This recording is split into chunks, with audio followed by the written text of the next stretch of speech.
La parole à un historien, parce que c'est quand même d'histoire dont il s'agit. C'est Guy Pervilliers qui est avec nous, spécialiste de l'histoire de l'Algérie coloniale. Bonjour Monsieur Pervilliers. Oui, bonjour. Que pensez-vous de cette demande alors du ministre des Anciens Combattants, enfin là-bas on dit le ministre des Moudjahidines, qui veut une reconnaissance franche des crimes perpétrés à leur encontre par le colonialisme français alors?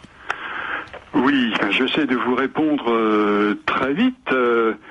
Eh bien, je dirais qu'il y a un problème ou deux, c'est que cette demande qui est posée depuis de nombreuses années par des officiels algériens et par de nombreux intellectuels et journalistes est absolument contraire aux accords d'Évian.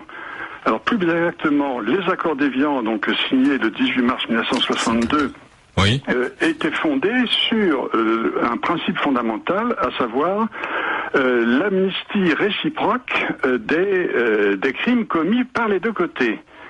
Alors, cela était absolument nécessaire parce que jusque-là, les deux parties considéraient qu'ils menaient une lutte juste et qu'au contraire, c'était leur adversaire, enfin leur ennemi, qui commettait des actes criminels. Et donc, pour que ces deux parties se mettent d'accord pour sortir de la guerre, il a fallu qu'ils s'amnistient réciproquement. Et ces clauses d'amnistie étaient le fondement essentiel des accords d'Évian. Donc, ce que vous voulez dire que puisque dans les textes des accords d'Évian, on a entériné l'amnistie, 50 ans après, puisque c'est amnistié, on ne peut pas reconnaître des crimes qui ont été amnistiés il y a 50 ans. Mais bien entendu. Mais c'est faux.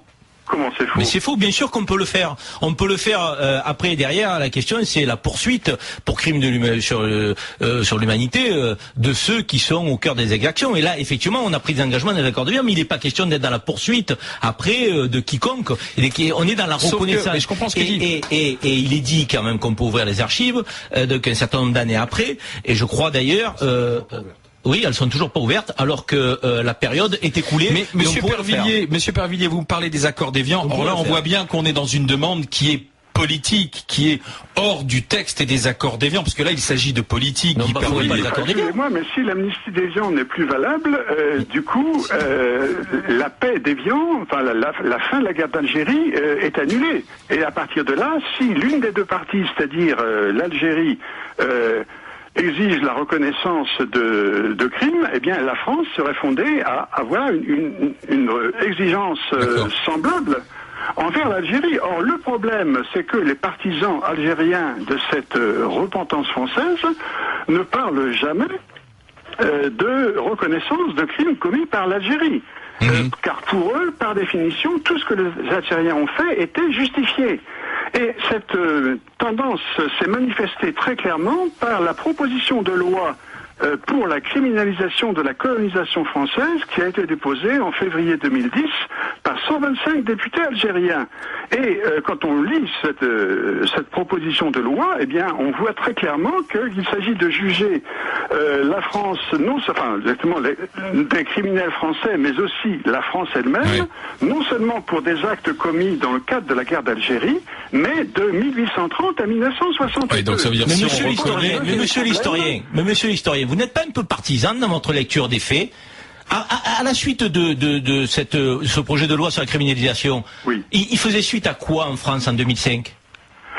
Mais... Excusez-moi, parce que j'ai l'impression que vous loupez des épisodes là.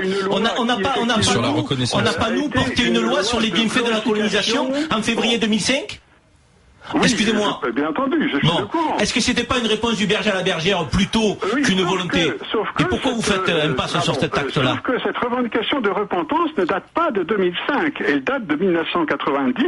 Enfin, si on cherche le point de départ qui a été la création de la fondation du mai 45, ou de 1995, si on cherche la date de la généralisation de cette revendication de repentance à toute la période 1830-1962, on pourra encore remonter au-delà et dire que... C'est sûr que si on complexifie la situation telle que vous le faites, on ne fera rien.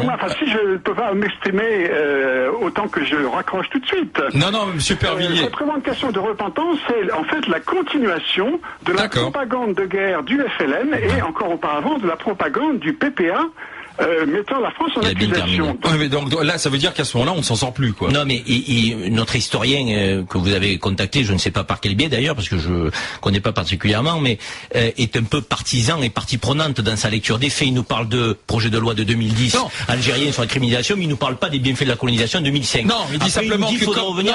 Parce qu'il dit que le projet de loi qui a été déposé en Algérie, si tu veux lui remontrer à son si on reconnaît, ça veut dire que de facto avec le projet de loi, oui, bien sûr, je comprends ce que tu veux dire. D'accord, mais peu importe, il a été proposé et il ouvrirait la porte à ce moment-là à des demandes éventuellement d'indemnisation. L'histoire entre la France et l'Algérie est suffisamment complexe pour que des historiens de ce type donc la complexifient encore plus. Moi, je sais qu'il y a des historiens et on en a un qui s'appelle Benjamin Stora. Mais on l'a eu au téléphone tout à l'heure, il était pas libre pour être avec nous. Stora. Ben oui, mais excuse-moi, mais c'est quand même le grand écart là entre Benjamin Stora qui est connu, qui a fait des livres et qui arrive à nous lire une lecture plutôt fédératrice et réconciliatrice de l'histoire que ce monsieur dont je sais pas d'où il sort. Guy Pervilliers a écrit des que sais-je, des livres aussi sur l'histoire d'Algérie. Benjamin Stora n'est pas l'alpha et l'oméga non plus de la lecture de la guerre d'Algérie. Tout de suite pour le match des grandes gueules.